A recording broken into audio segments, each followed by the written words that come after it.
So I was asked the other day, how do you keep from being overwhelmed and kind of overtaken when you're trying to help other people? As empaths and highly sensitive people, we really live from our hearts and we really want to help other people.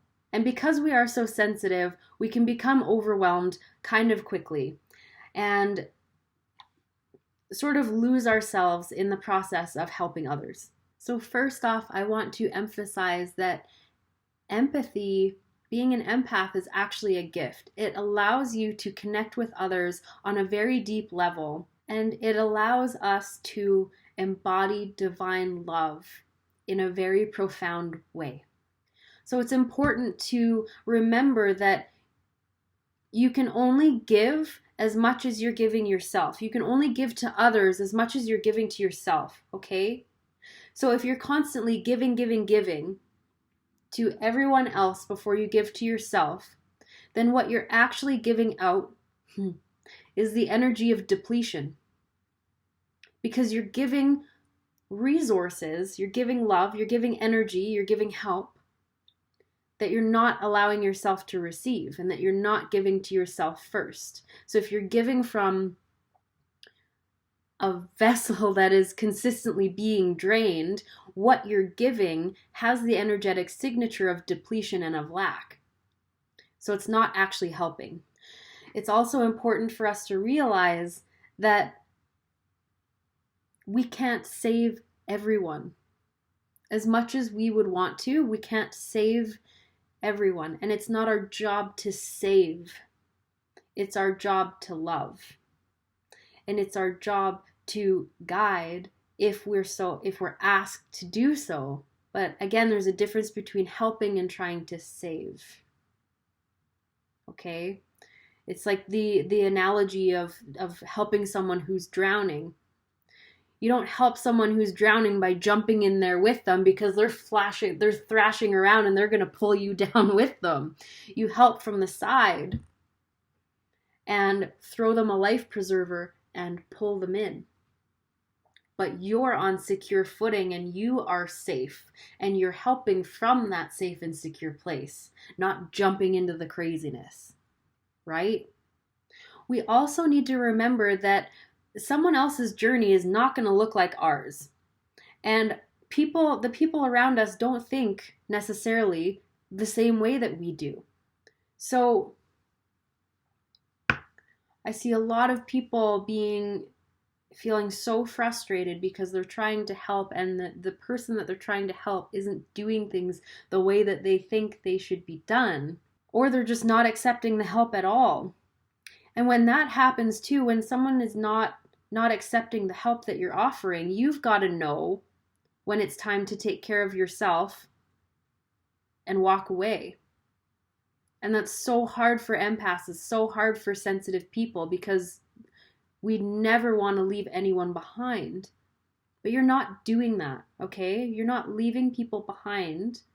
If you're on this channel, I'm sure you've given quite a lot. But sometimes people need to hit their own version of bottom before they start making change. It's just the way it is. I've seen this in my own life as well. You know, I've had to hit rock bottom a couple of times to start making changes in my life. And, you know, sometimes it's hard to see and it's hard to watch. It's hard to witness.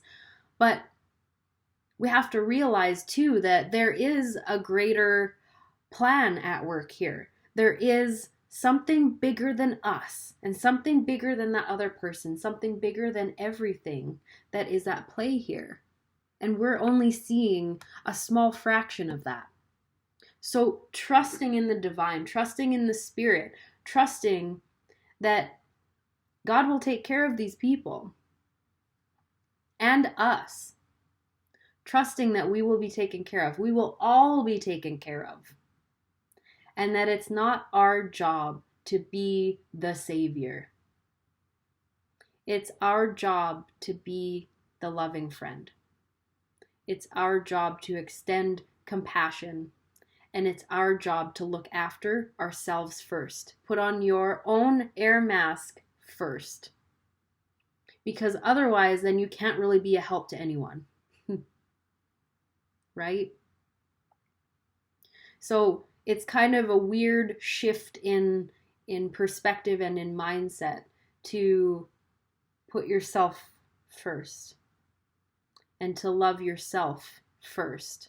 But it's so necessary if you want to be able to show up in service and show up in a really deep, profound, helpful, healing way. You've got to do that for yourself first. So then you're helping people from a whole and grounded place. And that doesn't mean that you have to reach some self-care destination before you can start helping others. No.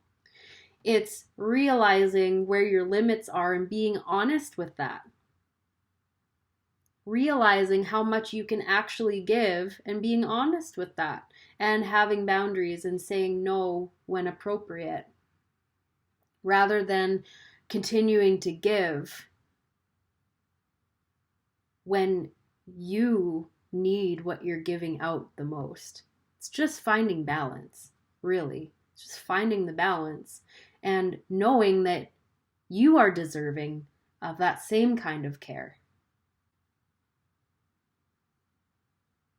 So I hope this video was helpful. If it resonated with you, please share with someone you think this video would help, and like and subscribe down below and hit that bell notification so you get notified of when I put out new videos. Okay, sending you guys tons of love, and I will talk to you soon.